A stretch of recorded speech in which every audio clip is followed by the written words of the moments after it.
Bryonia को दबाने से आराम आएगा वहाँ, क्योंकि जिस करवट ब्रायोनिया का मरीज लेटे उसको उस तरफ आराम आता है। इसलिए झटके भी अगर उस करवट मरीज को उल्टा दें तो उसको सुकून मिले तो वो ब्रायोनिया है, और अगर बढ़ जाए सुकून ना मिले तो क्या होता है? सिमिसिफ्यूजा।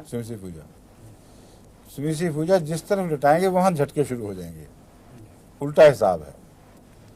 तो सिमिसिफ्यूजा के झटके जो हैं उनका हरकत और सुकून से कोई ताल्लुक, यानी हरकत से कोई ताल्लुक नहीं, सुकून से बढ़ते हैं या दबाव से बढ़ते हैं, सुकून भी नहीं कहना चाहिए।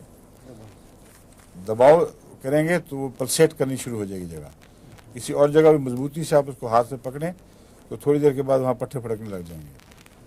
तो दबाव है जो सिमिसिफ्यूजा बर्दाश्त नहीं करती, और उसके रद्द अमल के तौर पर असाब फड़कने लग जाते हैं।